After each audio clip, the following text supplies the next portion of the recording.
valley's world into which I was born and where I grew up vanished almost overnight, it seemed, with the closing of the pits. Colliers no longer walk home in their pit clothes to bath in front of the fire, nor walk in long lines behind hearses bearing the bodies of those their industries had killed. Pawnbroker shops had gone, and children no longer wear darned or patched clothes. But in spite of all their faults, and there were many, the valleys I remember were good places in which to live. Artists and writers of all political persuasions created the archetypal Welsh landscape of Pithead gear and ever-spreading slag heaps over long terraced rows of houses whose occupants struggled to survive. But these were half-truths, exaggerations at the very least. The valley communities I knew were wonderful places where there was a friendliness and a comradeship second to none. It may be we shall never see their like again.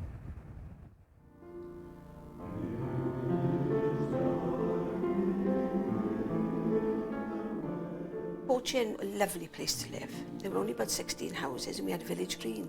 And we used to play cricket, or at least the boys used to play cricket. I was just a nuisance to my brother at that time because he was 4.5 years older than me. And he had a friend who lived in the cottage homes called Dennis. Well, occasionally we had apples. I mean, it wasn't every day we had an apple, but a couple of times a week we'd have an apple. And my brother used to say to me, keep the stump for Dennis, because of course in the cottage homes they probably didn't have as much, well, they didn't have as much as we did. Well, I used to eat the apple, and to me the stump was the thread through the middle. My brother used to go mad. I told you to keep the stump for Dennis. He wanted he'd eat half his apple and keep the other half for Dennis. So of course I soon learned that I was only allowed to eat half and give the other half to Dennis. My mother used to threaten me with the cottage homes very often. And I remember she had occasion to go there one day. It was something to do with the Sunday school. And of course she took me with her. Well, I was petrified because I was a very naughty child and I thought, oh, I've done something now and this is it. I'm really going to the cottage homes. And I remember going in and Miss Yandel had some of the children in the bath. Huge bath with about 6 or 7 children in the bath. But luckily she did bring me home, so that was okay.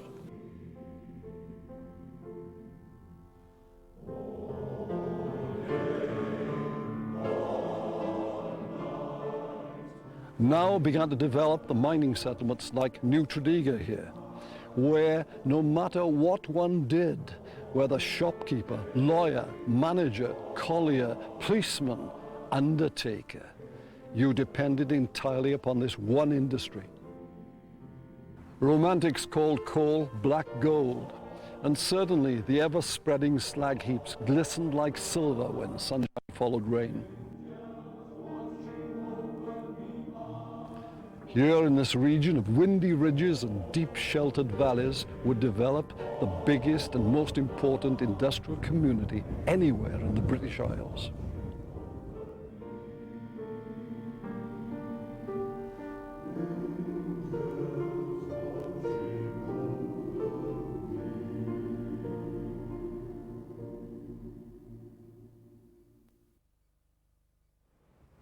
Childhood passed quickly, with most boys understanding they had no alternative to working underground, and girls that their future would be as a collier's wife.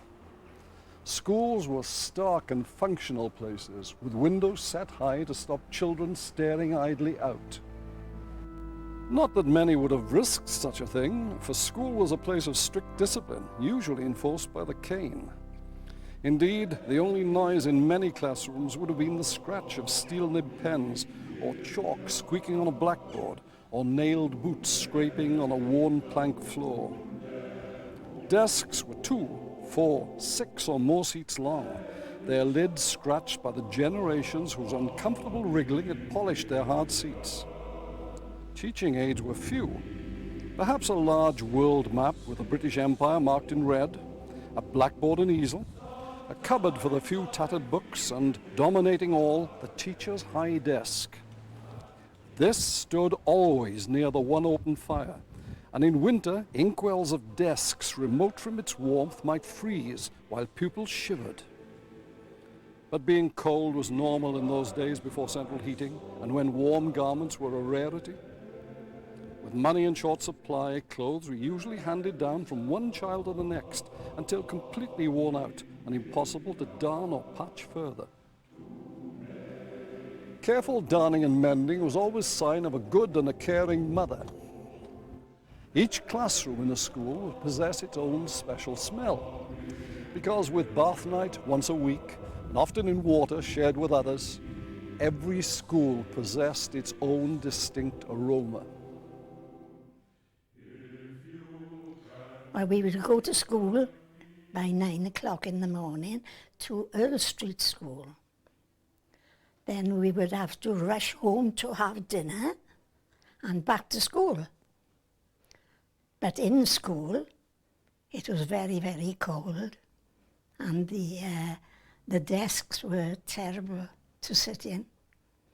But we had fun as well. But we were punished too. And we had one headmistress. And if we had to be punished, we would go to where her room was, and we would have to sit in a line to wait to be punished.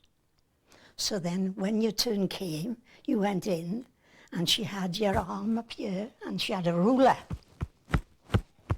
Oh, and didn't it hurt? I can't remember being taught in school. Can't remember being taught anything in school at all. Until I was 18 years of age, because the teachers in the school, I believed that I was dull. Because they always told me that you're backward and you're dull. And that went through my life all the years up until today. This is the problem. Like Les Lewis, I was born and brought up in Turf Hill, attended Turf Hill School, and despite the lack of encouragement from the teaching staff, who assumed that everybody would end up working down the corridor, the local corridor, the Elliott corridor where we are now, I did endeavour to pass an examination despite the people who were teaching me, and I managed to go on to have a professional career in the electrical field. The people who did succeed, one person in particular who was a very, very clever musician, and he went to Pengham Grammar School, and we would wait, a gang of boys, because we had nothing else to do really, and he would get off the train carrying his violin, and we would laugh at that boy because we didn't know any different. Two outstanding memories of wartime was we had a shelter built in the school when I was a youngster. I was only about 9 or 10. And one day the siren went off, which was a momentous event for us because it was the first time anybody heard the siren. And the teachers took us all into the shelter. When we were in the shelter, they closed the door and put the lights on, the torch lights they had, and there was a bang on the door. It was my mother. She'd run all the way from Rantiglow, having heard the siren. She wanted to see that her boys were safe.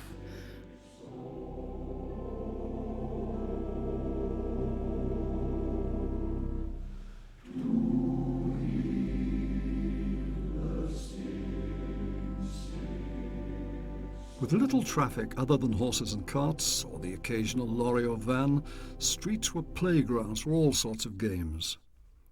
In those days, before television and video, children spent their time in the open air, playing football, hopscotch, skipping, marbles, whip and top, hook and wheel, or simply swapping cigarette cards or comics.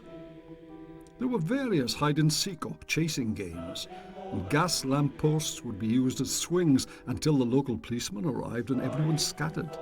For in those days, policemen were all large men, respected and even feared. But high above Valiant Pit was another greener world, and on Saturdays or holidays these hillsides could become playgrounds where windbrews might be gathered, or potatoes boiled or roasted in some shanty or den. But all too soon would arrive the day when boys left their familiar school path and headed towards the pit.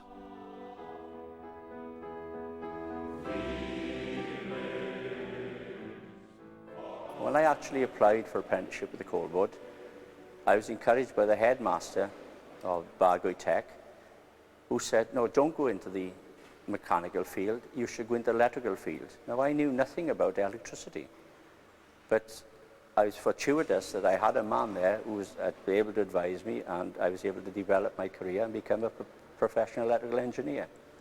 Now, I came to Elliott Colliery as an apprentice in 1955, and this winding house, the electric shop, was only about 150 yards from where I'm standing now. But I would be there studying for my higher national, and outside I'd have to compete with the jazz band, because Turfield had a successful jazz band at that time. And they would be marching up and down, playing their gazoots, banging the drum, and I would have to compete with that, trying to absorb the information that I needed in order to sit the examinations. Again, despite that, I did succeed with that. Regarding my recollections of summer holidays when I was in school, we used to go out in the morning with a bottle of water and a pile of sandwiches wrapped up in newspaper. Generally it was bread and sauce. I remember next door neighbour giving me sauce sandwiches and telling me, you tell your mother that you've had sauce sandwiches off Morgan. I remember then going to Barry Island. That was the big trip of the year. Everybody had new bathing costumes, but they were knitted, of course. And always knitted out of different colour wools, because they were leftover bits and pieces. And you'd run into the sea so proud. And when you came out, it would be hanging down here, and the crutch would be down to your knees. You'd be wringing your bathing costume and trying to cover yourself, you know. We didn't have a great deal, but of course we were very, very happy and unrestricted. Well, when we got home, we would have our meal, our tea, and then, of course, we would be out to play. And it didn't matter if it was dark. We would have a skipping rope and skip. Then we would have a rope that would go up around the lamppost. That was the best part, to have a swing. And of course everybody was waiting for their turn, but somebody had to be on the corner, because Bobby Board lived in the first house, you see, and you weren't allowed to swing on the lamppost. So somebody would shout all of a sudden, here's the Bobby. At 2 o'clock, you could go to the pictures for 1 penny each. Oh, that was highlight of the week, the pictures. And but there was a scramble to get in, because there were no queues. It would be a group all rushing to get in first, you see, to have a nice seat. Okay, well, one of my earliest memories was when I was about 4-year-old, I think, and I lived in Parkview, and I wanted a doll's pram desperately. Well, of course, you couldn't get things like that then, because they used to use all the metal for the war. And so somebody in the street made me a wooden pram. It was a trolley, actually, with tiny little wheels and a long handle. And I can remember walking across Parkview, bum, bum, bum, bum, bum, bum, bum. My mother never had to worry where I was, because she could hear me with the clatter of this pram. As a boy, you know, we had, it was, times are hard, but we had great times as youngsters. We used to play with baton catty, wheels, made our own bats, and played football in the street. We didn't have real footballs, we made them out of bits and pieces, and our coats and stones with our goalposts, and basically we just enjoyed it as best we could. When I was a young lad, it was commonplace to be playing games in the street, running with a hook and wheel, whip and top, baton catty even, you see. And not only that, as boys, we were very adept to building cabins on the mountain, but never did these things on Sunday. Sunday was the day for Sunday school.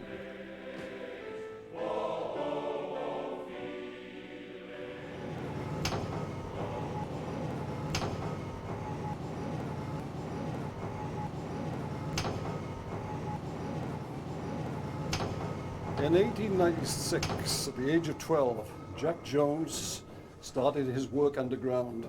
He was later to become a celebrated Welsh author. He remembered how women standing on their doorsteps smiled at this child in working clothes and heavy boots walking alongside his father to the pit. But he said, as they dropped from daylight into darkness, into a world that was full of shouting colliers and huge horses, he became a man.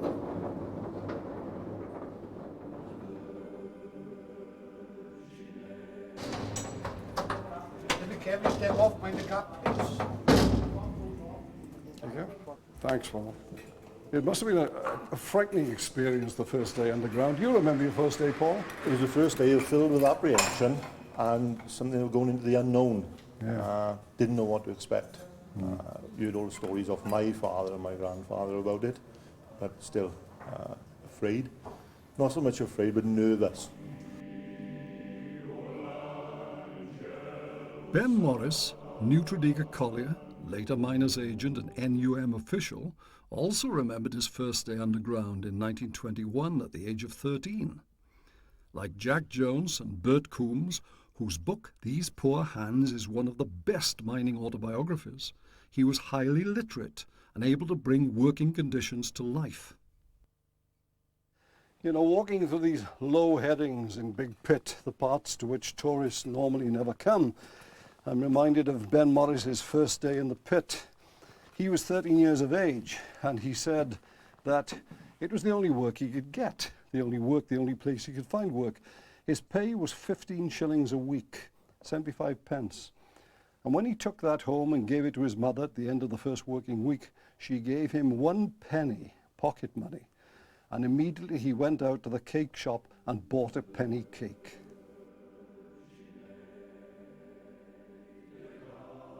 As Ben Morris said, passing the stables holding more than 100 animals, 100 horses, and the smell of dung and urine, and looking at the great, massive buttocks of these huge animals of darkness, these powerful creatures that really made underground work possible.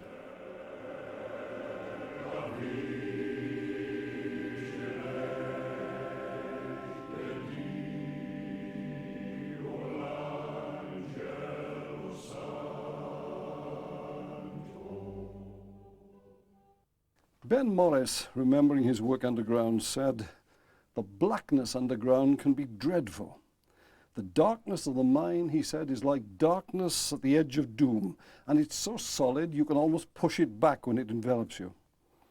The light from the oil lamps hardly touches the darkness.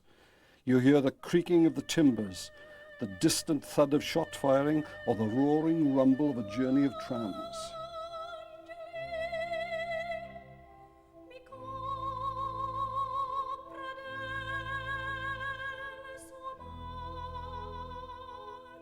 You know, the work in these places was incredibly hard. Ben Morris recalled working as a butty alongside the collier Di, and his description is vivid of how hard and how harsh the work was at that time. He said, "If every shift we filled 3 trams with 2 tons of coal each, it gave Di the minimum wage. 4 trams was very good, and with 5 he was content. But every shovelful into the tram was like trying to fill a bottomless pit."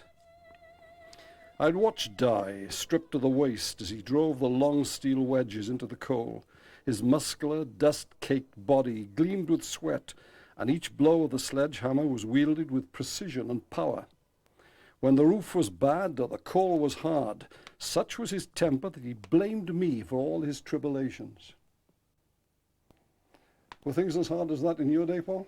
No, Pete, when I came onto the coalface at the age of 18, it was all mechanisation, so you had heavy-duty machines, what we call cutters and panzers and roof supports, to actually cut the coal. Yes. Still an element of shovel work and lifting work, Yes. but not as hard as it was in those days. But still hard and But dangerous still work. hard and dangerous, yes.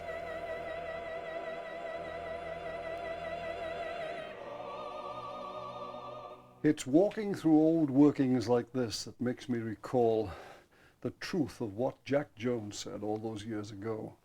At the end of his first day, his first 12-hour shift, he was walking home with his father. His father said to him, "I want a pint. I'm going to this pub. "You hurry on home, lad." And Jack Jones said, "But all the hurry had gone out of me by then."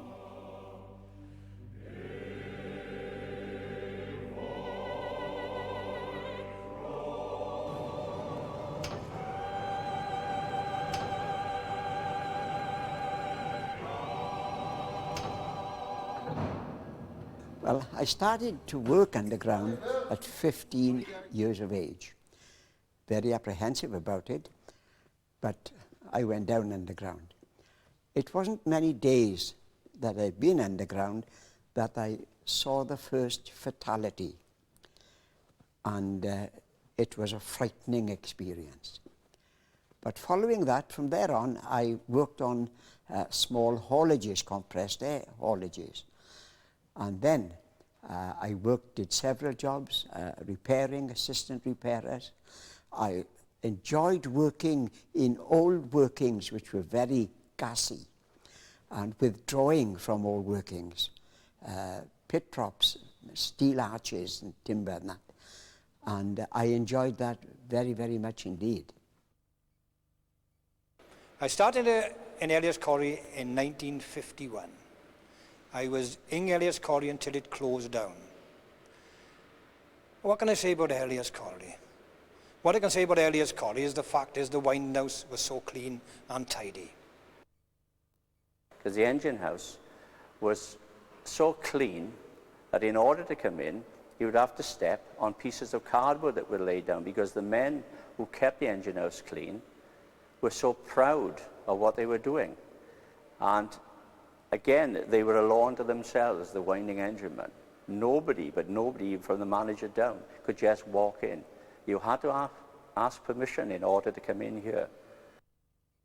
One of the main things, because I went on to teach from here, I taught in the mining school in Britannia, and I used to tell the apprentices there that the important thing is that by the time they finished the apprenticeship, or anybody who worked in the mining industry, when they became 20, 21, they were men, because they were given that opportunity, they were encouraged. And in some of the other industries that I've been involved with, you don't see that. People perhaps are a little bit more immature in their outlook, but the collieries certainly made men of boys.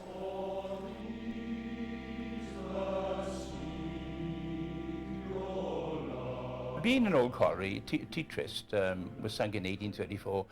There wasn't much investment there, you see, and very little, everything had to be done by what the term was skull dragging. I mean, you had to move something from A to B. You didn't have any forklift trucks or anything like that. It had to be carried. If it was under 3 ton, you put it on your shoulder.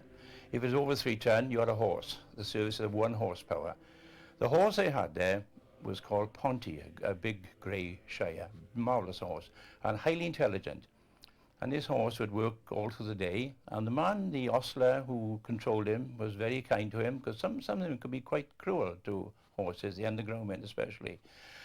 And at the end of the day, I worked in the blacksmith shop, and opposite me there was a fitting shop and a welding shop combined.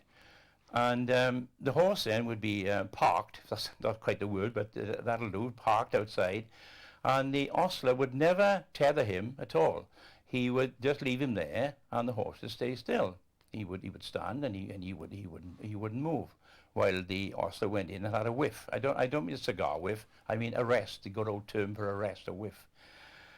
And I would go to the door, my blacksmith shop door then, and I would say, "Come on, Ponty," words to that effect, and I'd have an apple in my hand. And I've been warned, never present anything to a horse with a clenched fist. You must open your hand, and otherwise he'll take your fingers off. So I used to call him over, and he'd amble over like a dinosaur, like a big a marvelous big head he had.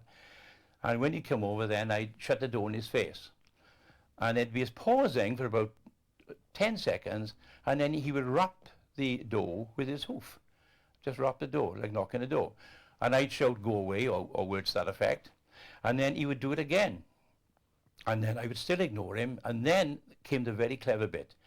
he would knock the latch down with his nose, and a split second later, he would kick the base of the door with his hoof, and the door would fly open.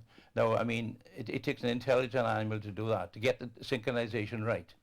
And then I give him the apple, and he'd amble back over then to his master, as it were, outside the shop.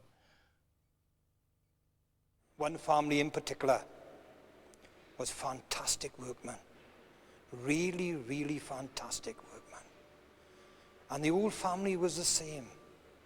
But the one, he was, what can I say, he was in the Japanese prison camp in the war. Never seen a man work so much at him. You could never, if you went and done 24 yards in a week, he would come do behind you and do 26. This is the sort of men we had here. And if you was classed as the best workman in the colliery, you was looked up to.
But even the longest shift would end, and with Pithead baths a rare luxury, colliers had to wash off the dirt at home.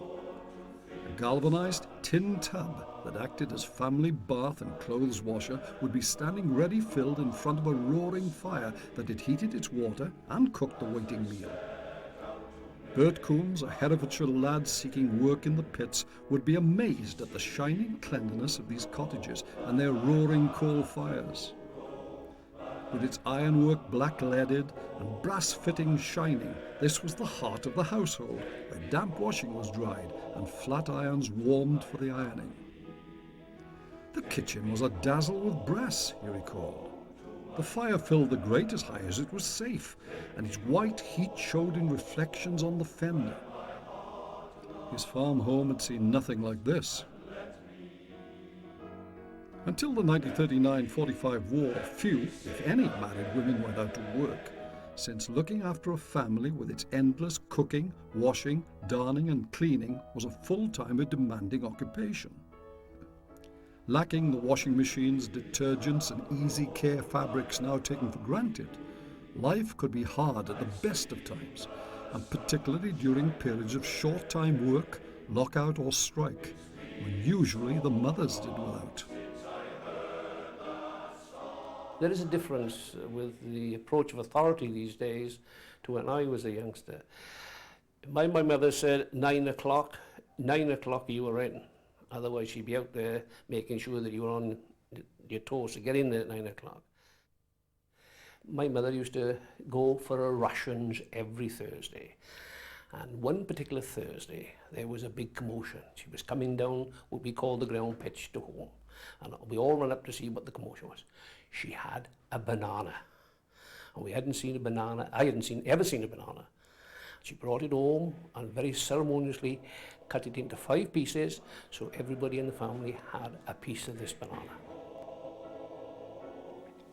I remember my very first banana. So excited. My brother was in charge of the banana. Well, of course, he gave me the skin.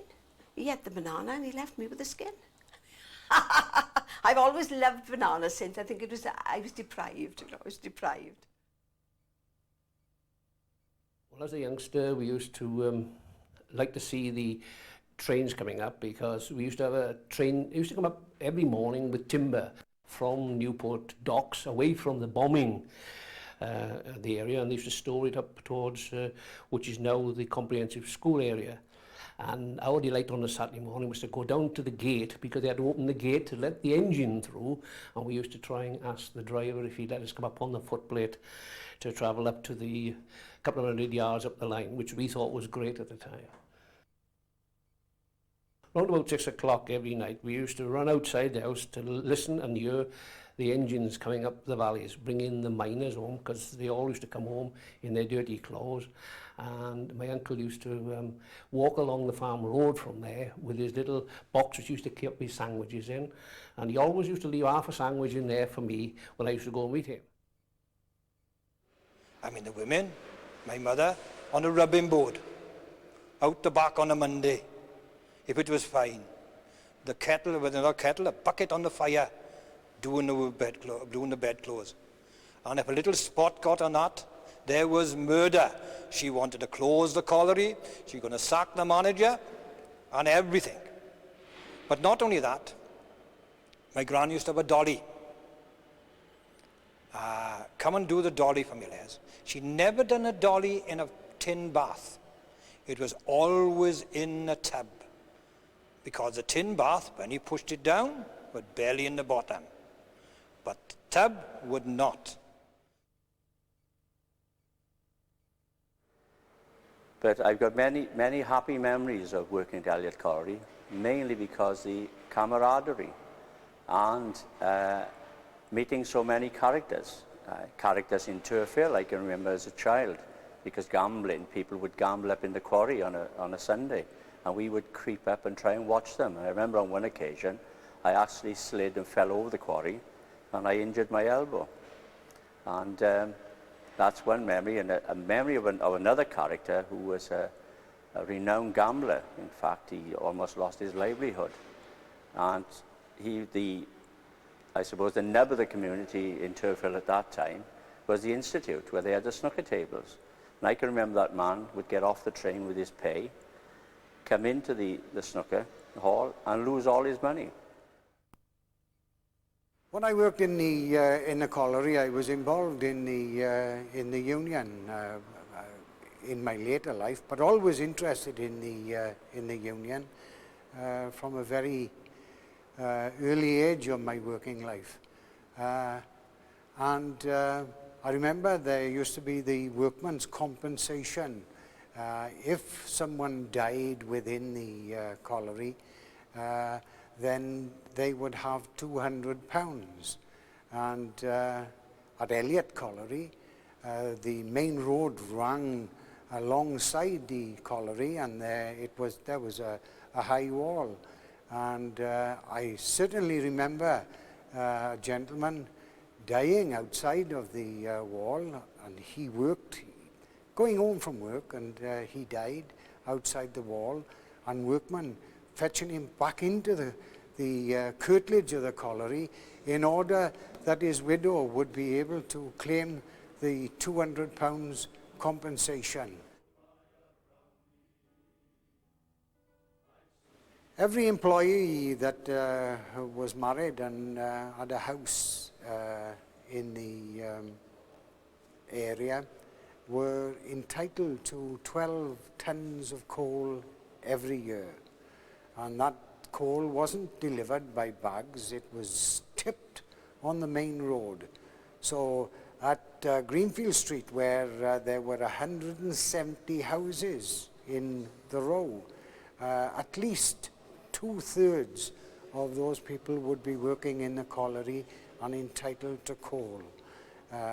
So there was always coal outside of someone's house, and you had to carry it through. A ton of coal had to be carried through And the wives used to carry it through because their husbands would be in work. And the wives used to carry it through the house. And the place was incredibly dirty.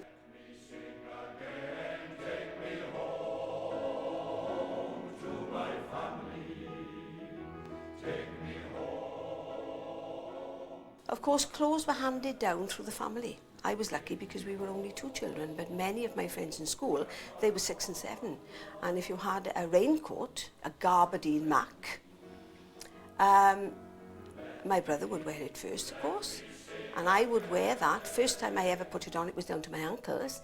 And I finished wearing it when it was up over my knees. And it might well have gone to somebody else after that. Saying that, clothes were very good quality in those days. And they would last for a long time.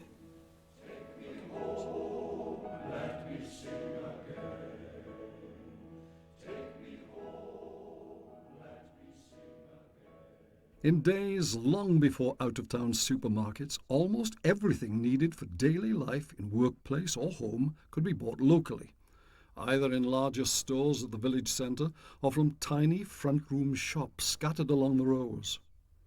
With money often in short supply, there was little opportunity or need to shop in Newport, Cardiff or other large towns. But local shops supplied an amazing range of goods. Grocery stores were gaslit Aladdin's caves of colour and aroma, where rows of bacon and gammon flitches hung above laden counters.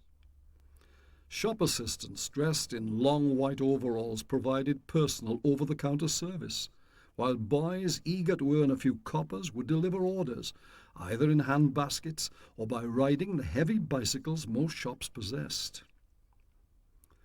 Butter would be cut from large blocks to be patted square between what resembled square table tennis bats, and then stamped with some countryside image, perhaps of cows grazing a yellow meadow. Bags were folded by hand, ready for sugar to be scooped from large sacks or tea from a wooden chest. Everything would be weighed on scales with an assortment of shining brass weights. There were massive roundels of cheese, the normal work-time food, and biscuits arrived loose in square tins. Any broken pieces sold cheaply, for nothing was wasted. Vinegar was tapped from wooden kegs, while all around would be shelves, drawers, and mysterious cubbyholes filled with the essentials necessary to feed a family. Ironmongers sold everything from nails and screws to paraffin, colliers' tools, and explosives. At least one Valleys tragedy was caused by a lighted candle being taken too close to an open barrel of gunpowder, while there are even tales of gelignite and detonators being carried in paper bags on local buses. Rows of galvanized buckets and tubs hung alongside scrubbing boards and dollies necessary to remove dirt from washing. And there were small mountains of red and yellow soap blocks, much used in this region of heavy industry. Reckitt's blue might be added to the final rinse to make Sunday shirts and blouses appear even whiter. Leather soles of all sizes hung in festoons. Most homes had their own cobbler's last for boot and shoe repairs. All hardware items needed for everyday life could appear as if by magic from shop cellars, cupboards, shelves, or wooden drawers to be individually weighed and measured, wrapped and sold in those days long before plastic packaging. In larger shops, wonderful seemed the overhead wires along which money and change whizzed to and from a clerk perched in a glass cubicle. So I went to the co-op. I was in the office, of course. I would like to go around the different departments to see what they were doing. Nosy. While they were filling the sugar bags into pound bags and £2, they had to fill them then, you see. And the tea. And then the butter was on the counter, big slab of butter like that. And of course, mothers were allowed to taste it and see which butter they wanted. Then, of course, they would have the pounds in a platter like that, and a lovely pattern on it when it was finished. And the bacon was like on the machine, which was dangerous in those days. And then the cheese, they could all try a bit of cheese to see which they wanted.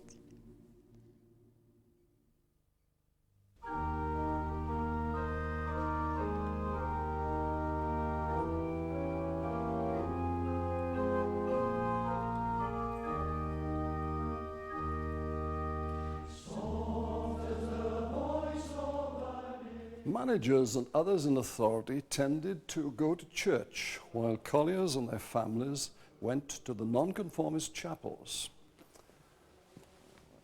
Sermons, especially those delivered in the Welsh hoil, the rising and falling voice, could be topics of conversation for the following week. Sunday best was always worn, sometimes retrieved from the pawnbrokers' shops for the occasion. The air would have been filled with the aromas of damp serge and peppermint, because peppermint sweets were considered good for the singing voice. Near here would have been the big seat, where sat enthroned the deacons, men, powerful men, whose word was law, for this was a masculine society. When this chapel and others were filled for Sunday morning and evening services, and the voices raised in song, the very windows could rattle, and the sound of music echo through silent streets. I didn't come into the church as early as my friend John did. Obviously, John came with his family as a child. But I came in latter years, somewhere around the age of 19 or 20. I persuaded to come by my mother. They were impressed with the minister that was here, of course. And I came, and I was made extremely welcome, and that impressed me. And I was very welcome. Well, the organ and the singing here in the church gave me a great love for classical music and opera, which is with me right up now to this day. That day was a Sunday, which you don't see today. It was very religious. 3 times to go to chapel. In the morning, all of us, my mother and father and myself, and you would go to chapel, then you'd come home and change your clothes, then go to Sunday school in your best clothes, then you'd change again then before going in the night. So then we used to go in the night and go home then with our parents. I could play the piano in those days, the hymns and that, you know. Well, we would have the evening then singing hymns with the piano, old Sankey hymns and that, you know. They were great. Of course, the chapel that was my force that kept me going always, was the chapel, because there was something nearly every day there.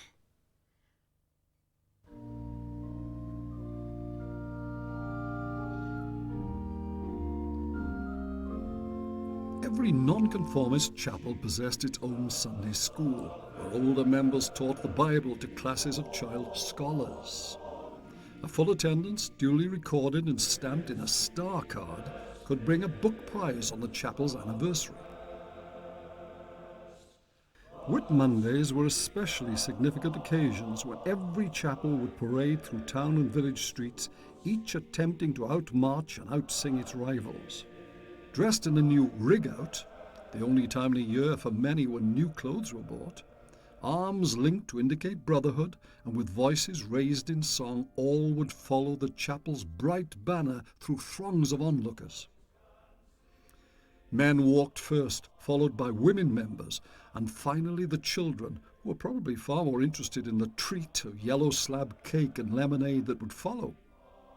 Whit Monday chapel turnouts were a social climax of the chapel-going valley's year, a great day that would end with games in some field or local park if the weather was kind.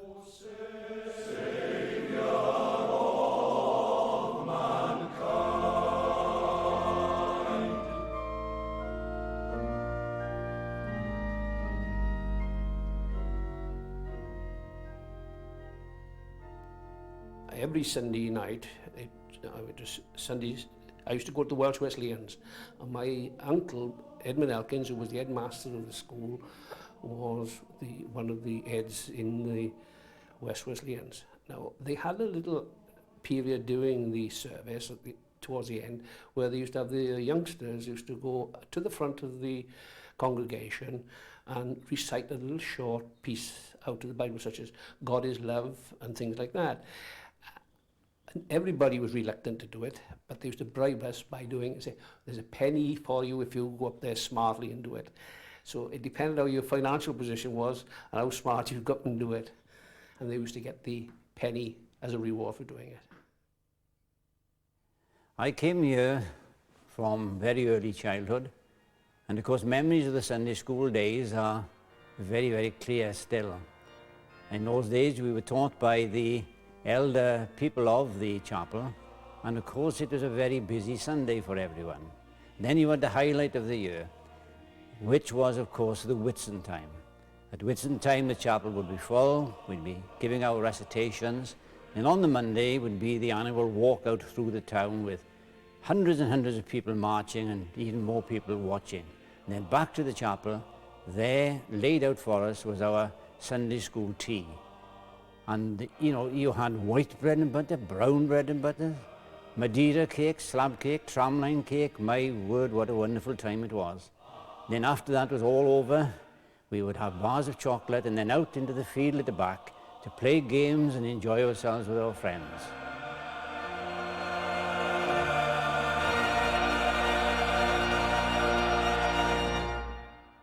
There must have been something about valley air or hard work underground that inspired the many male-voiced choirs of the coalfield. "Wherever you go in Wales, all you hear is singing," said a 19th century observer. "The people are singing themselves stupid." People sang together naturally, even on their way home from pub or cinema. It was a natural element of everyday life.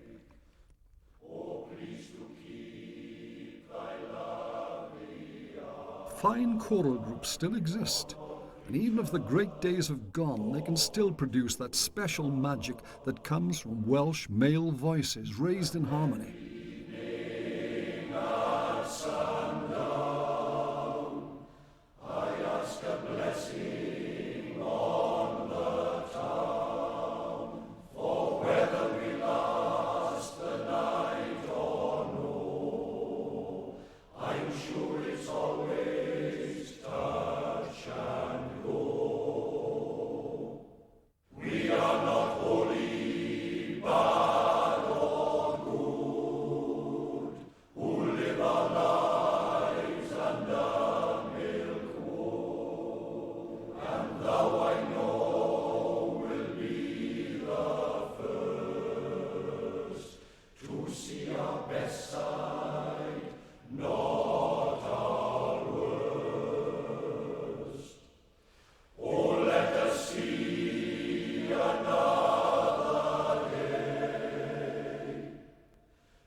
Pit props had been imported in huge numbers from Italian forests, and as news of the coalfields' prosperity spread, Italian men and boys began to arrive seeking work.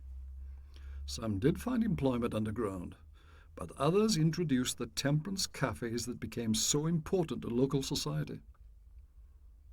At a time when few women and young people ever entered public houses, cafes serving non-alcoholic drinks and light meals were warm and welcoming places for gossip and courtship.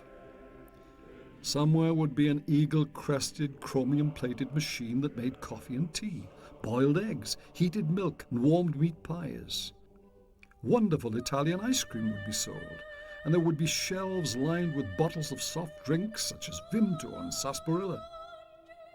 Open from early morning until late at night, cafes were soon an essential part of coalfield communities, comfortable and welcoming places that welcomed all. Courting couples with little money in their pockets and rain hammering down outside became skilled at making a single cup of coffee last a very long time. But by June 1940, Mussolini, Italy's fascist dictator, had allied his country with Germany and declared war on Britain. Italian men living here were either interned or sent to Australia and Canada. On the 2nd of July 1940, the Arandora Star was sunk by a German submarine and nearly 500 Italians were killed. My husband was prisoner of war in this country, and we lived up in a farm for 11 years. He worked in a farm for 11 years, and after the war I came over and joined him. And then after 11 years we came down to Abbeville. He worked in the steelwork, and I worked with Mr. Cavana in Tredegar in a fish shop all the time until they went away from there. My dad's brothers were on the Andorra Star. The ship was torpedoed and they both went down, but they both survived. My dad then went to the Isle of Man, which was a prisoner of war. And the Rumney customers, which I say a lot of his customers, petitioned and sent letters and got him out from the camp.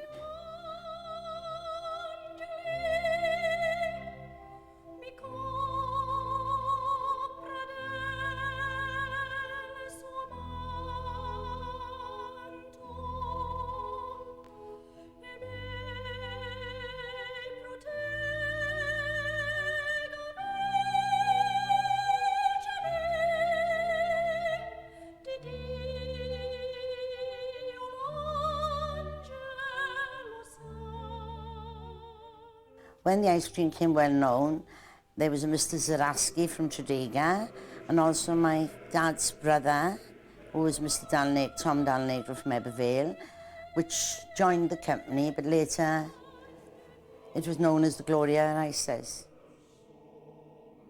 I can remember when I was young and there was no penicillin about, customers knocking our door in the middle of the night and asking my father for ice to get the temperatures down. The first Italians to come to the South Wales valleys were engaged in the mines. But one of them, called Stefano Bracchi, noted that where he had come from, the cafes were friendly places where one could spend time with one's family. Whereas here in South Wales, people spent their leisure time either in the pub or in the chapel, two diametrically opposed things. He therefore had the idea of the temperance bar, and of course it caught on with the nonconformists straight away because it was free of alcohol. From there it then developed into the cafe that most of us remember. At very little cost, they provided friendly, comfortable meeting places, and of course very, very safe environment for the young persons. They could spend time there and their parents knew that they were safe. And someone would open up very early in the morning to provide whatever was required by people going to work, kept going throughout the day, and someone else, some other member of the family probably, would keep it going late into the evenings. They used to open very early in the morning. The point was of opening, not far away from us, there was the number 5 colliery at the bottom where the steelworks were now eventually bottom Victoria Road. And of course they'd open in the morning to catch the morning shift coming home, or rather, sorry, the evening shift or the night shift coming home, the day shifts going in, and then in the afternoon they would get the morning shift coming home and the afternoon shifts going in, and the same in the evening. They'd keep open until about 11 o'clock at night, and so they'd be covered the whole three shifts, like, see. And I've often said that if it wasn't for the Italians, a lot of the people here in Wales would be very angry, because they'd come in, they'd have we fed them with fish and chips with the fish shops, and the cafes had hot drinks and teas, hot pies and all the rest, which a lot of the old people will still remember. These shiny coffee machines, a feature of the Italian cafes, were produced in Italy, and they provided hot water for tea and hot drinks. They made the Italian type of coffee. They produced the Italian type of coffee, which Valley people came to like. In fact, I was born in a cafe, and it was as the centerpiece, or rather the place where everybody would come and meet. A lot of decisions were made in cafes, believe it or not, of all the club. In fact, the Italian cafes, a lot of them, they supported the local football teams and stuff like that. I know that my father, in his down the stairs, we had a boxing booth there. That was the boxing club of Ebbw. And when the Italians arrived in the valleys, or this valley, I don't know about the other valleys, but a lot of the chapel people thought that we were the devils from hell, because we were opening, and they started, we had to call them temperance bars, because if you didn't call them temperance bars, I know that they were very annoyed with the Italian cafes in these valleys. The reason why I think they wasn't, because we used to open on a Sunday, or rather the old people used to open on a Sunday, and they went to their church, and oh, God bless them, I know they were Muslim, it's a very nice thing, but because we were opened, we were more or less classed as devils, that we shouldn't been open. And I know that we were fined, or rather my father and the rest of them were fined, not every week, but maybe once a month, or maybe 6 weeks, something like that. You'd be on in court on a Thursday for opening on a Sunday. Now I can always remember that when our turn was to be fined or to be on in court, I'd go down to the police station on a Monday morning with my 5 shillings, or my father's 5 shillings, I didn't have 5 shillings, and stick it on the desk of the sergeant, whoever was there, and say, right, thank you very much, goodbye. And that was, we're right now, open up next Sunday, and well, if they catch us, they'll catch us again, and that's the end of the story. I think all the Italians, or the cafes, that we eventually they realized that we were not the devils for heaven, that we human beings. I mean, all our people, old people, all they thought about was their work, their family, and their religion. They didn't. They were quite happy with that, and I mean, so on it went.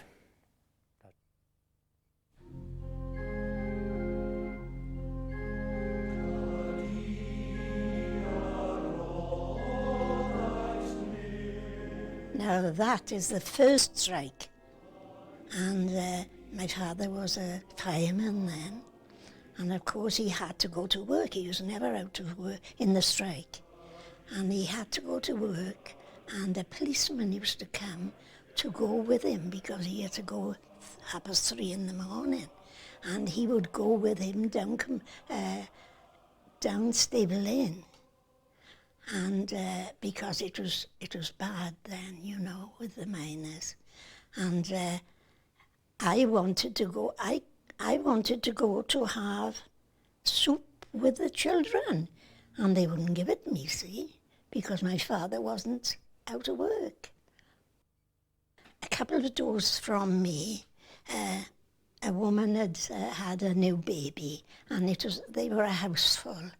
So my mother used to pack a basket of all different kinds of food and take that in once a week into this woman. She had to go the back way secretly, you know, because we were looked down upon, of course, because my father wasn't on strike. But of course they didn't understand why he was going. It was keeping the pit ready for the miners to go back. It was the safety of the pit. But of course they didn't see that, did they?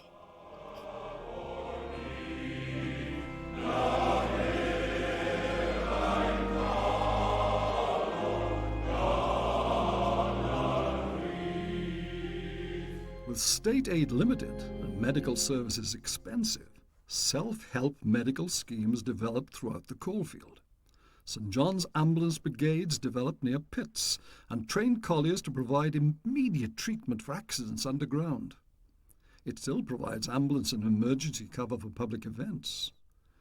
Medical aid services developed, plus well-equipped cottage hospitals with professional nursing and care, all funded by weekly contributions. And Nyrin Bevan based his National Health Service on Tredegar's Medical Aid Society.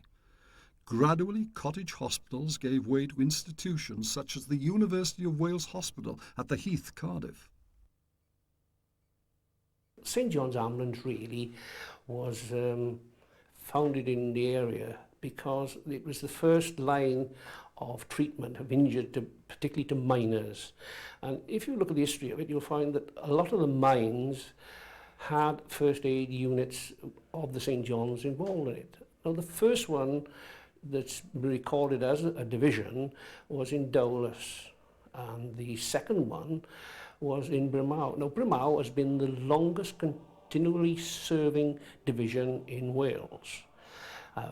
Ebervale was the third division to be formed, and that wasn't continuous because it had a year's break. But if you look at the history of it, you'll see that a lot of the men that were serving in these divisions, particularly in the Boer War from Ebervale and the First World War, they joined the army and served as the St John's unit in the First World War. And during the Second World War, they supplied a lot of trained first aid people to help them fill the gap for first aid and personnel. My wife was very involved with the St John's and the Women's Voluntary Service in the Blaenau Gwent area, and my wife was awarded long service medals with the St John's Ambulance Brigade and the Women's Voluntary Service for work with the voluntary agency. I was very fortunate. 12 months before she died, she was awarded the honour of being made the Commander Sister of the Order of St John's, so we were very pleased for that for her. Medical treatment in the coalfield has changed greatly from the early days of the St John's Ambulance Brigades through the medical aid societies, and now I am at the University Hospital of Wales, where I meet Dr. Tony Jones.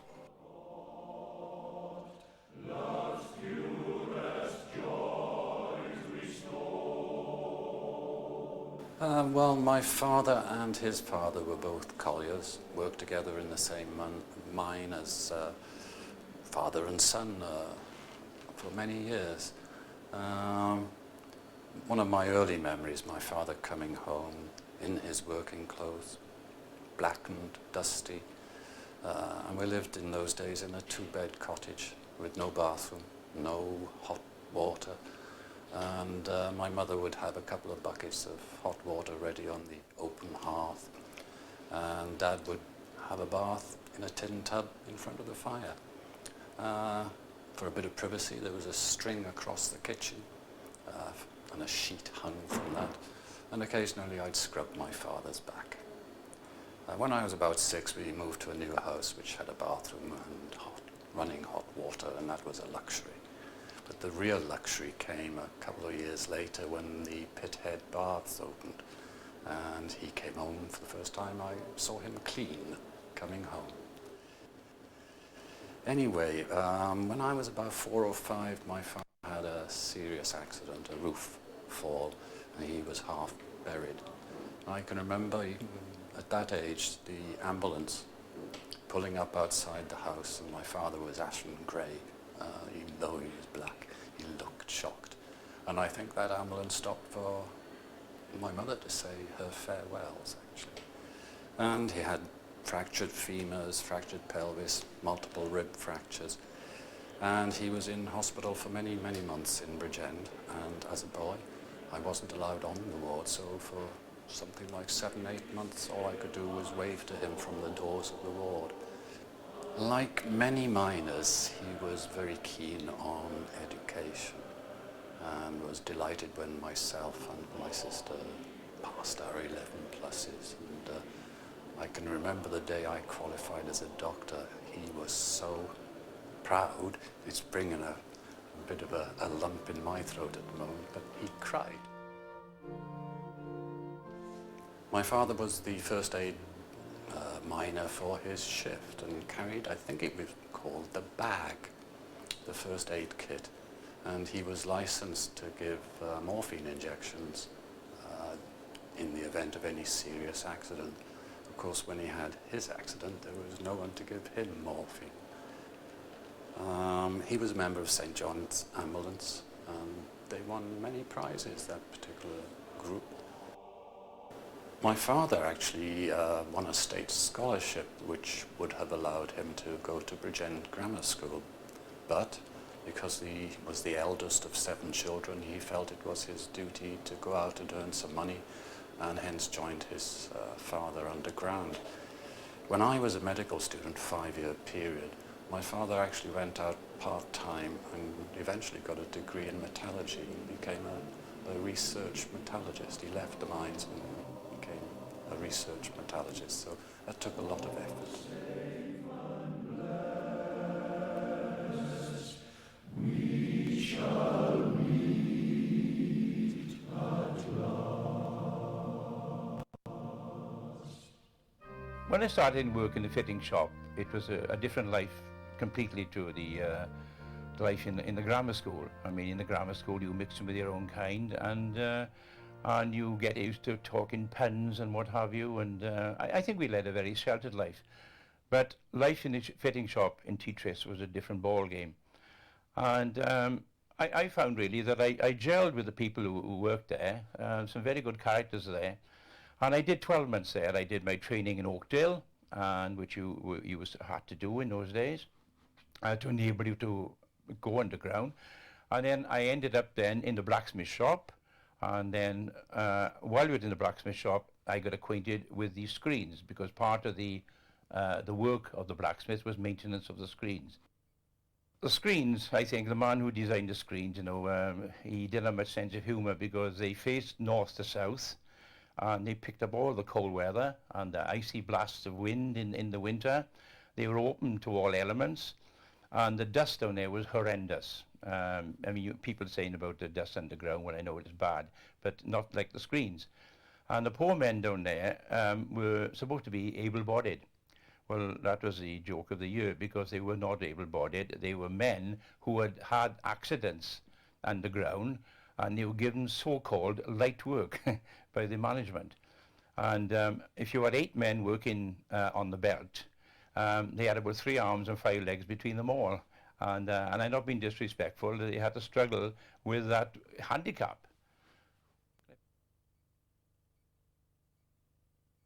There were so many characters. You had the fighters, you had the lovers, and you had the thieves. If any woman went out, they knew who she was going out with. If any man had something was stolen, you could go and knock at half a dozen houses and it was in there.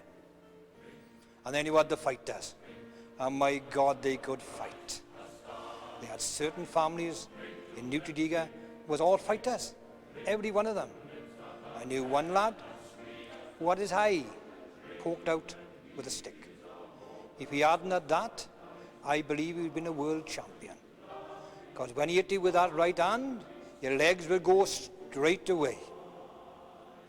We had more at that particular time than what they had now. We had the YMCA, we had the church hall, we used to go dancing on a Friday. We also had 2 cinemas, the Empire and the Palace. They've got nothing of that today. 50% of the men couldn't go into Turfield, couldn't pass the din with the neighbour. My mother reckoned there was a bloody magnet in there, drawing them in. She said, because nobody could pass. And you had families here. Families. What can I say? I got a job there, I can't remember names. Is that well, one family lived in Pleasant View. Well, what a family. The father was most intelligent, one of the secretaries of the miners' union. Never seen a family like it. One time, they went to all two up to the races, Chepstow races. The one brother who had the car lost all his money on the first race. He got in the car and left it. All his brothers there come home because they wouldn't lend him no money. Now, these are the sort of things that went on in New Tredegar.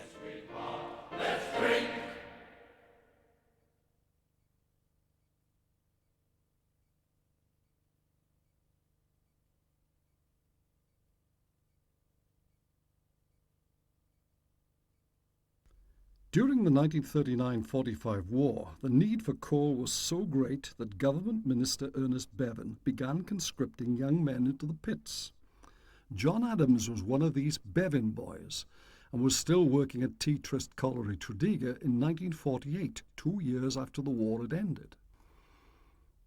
He remembers vividly the day when all British coal mines were nationalised. On that morning of the pits being nationalised, I was asked to climb up onto the sheaves to put up the National Coal Board flag.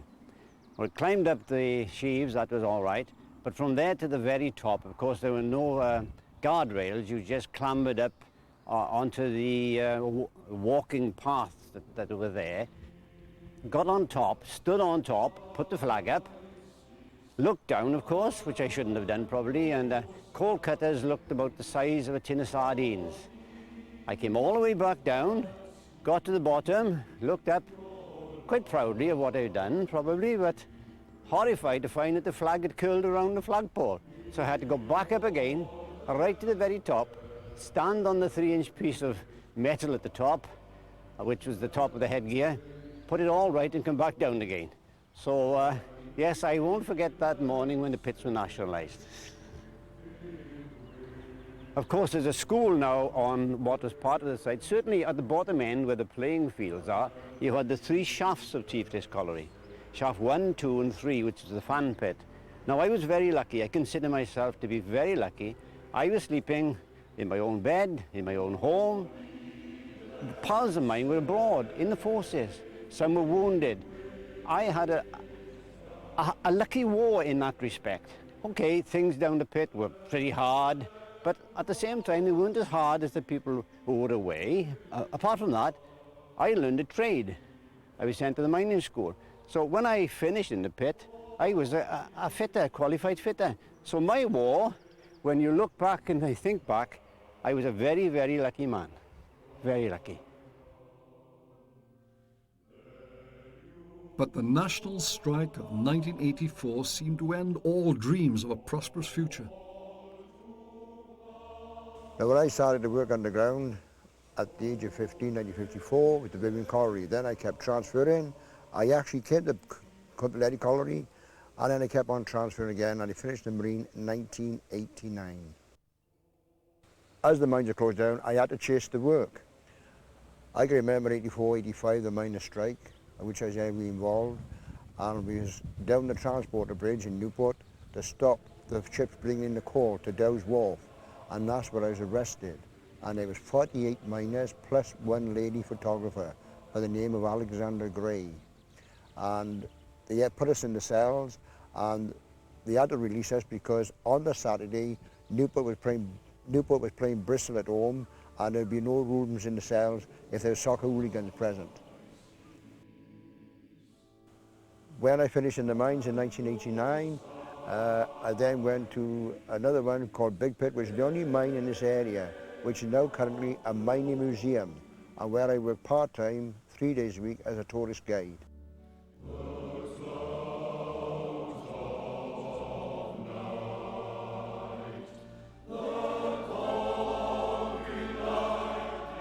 In South Wales, only Tower Colliery near Hirwain still produces coal, and apart from Big Pit Blaenavon, all the others have vanished. Big Pit's cages no longer carry coal and colliers, but visitors from all parts of the world, for this has become one of the United Kingdom's very best tourist attractions. The noise and shouting that so impressed Jack Jones all those years ago has given way to the voices of ex-collier guides and their groups. Safety is paramount, and even though the general public cannot visit old workings and tunnels with which these regions were honeycombed, what they do see gives some faint idea of what working underground entailed. Beyond the visitor routes are timber and steel-supported roadways leading to workings long since abandoned, but still there in the blackness. Coal was worked in this region for over 200 years, and the original workings were largely random and unplanned. Old shafts still exist, and gas can still ooze out from seams when barometric pressure is low. One ancient tunnel is the River Arch, a brick-lined heading leading into the open air, an ideal escape passageway in the very unlikely event of Big Pit's winding gear breaking down. Yet even the most casual visitors reach the surface again, feeling they know something more of a world that has vanished, and perhaps even experience a little of what colliers felt on seeing daylight again.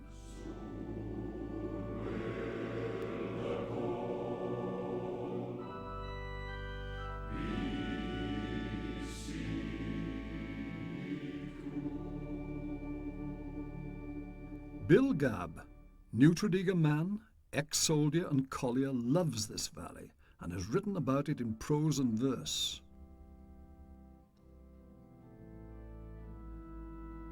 I look back at those days with nostalgic sighs. As I get older, the time really flies.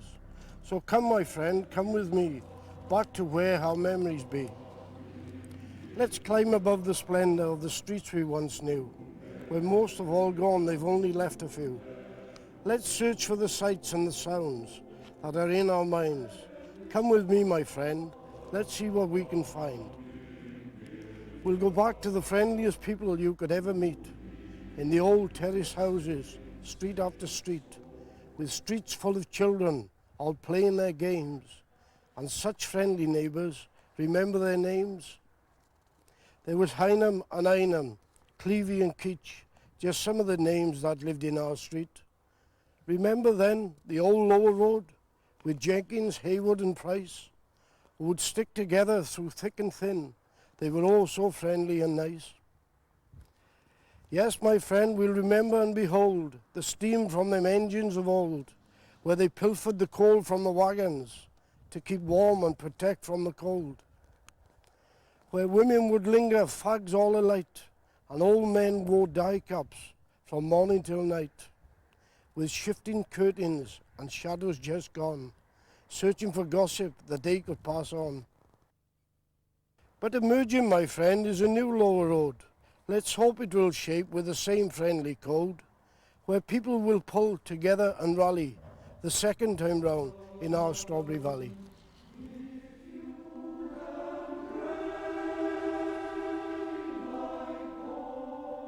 This noisy, dirty, exciting and vital world would vanish when the pits that had created it closed. This was not the exaggerated and romanticized society portrayed in so many films and books, nor was it the harsh and downtrodden community portrayed by others. The valleys were a special place. This was a one industry, not a one nation society, because the coalfield accepted, welcomed and absorbed peoples from all parts of the United Kingdom, even from Europe. True, there were not the material possessions we now take for granted, and indeed there were times of harshness, hardship, hunger and even despair. But in spite of that, perhaps because of that, this became a community whose individuals and achievements moulded British society. Yes, the valleys are still good places in which to live.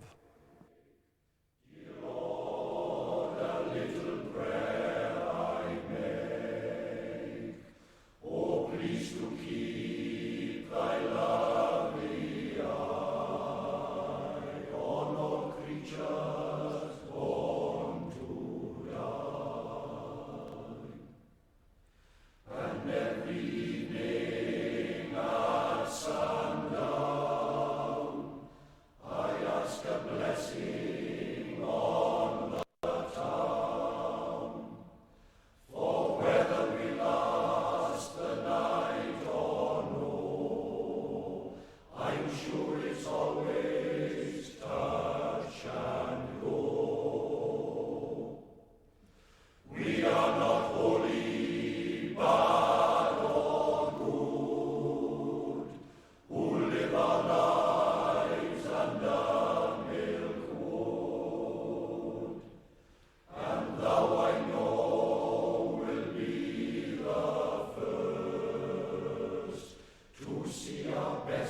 say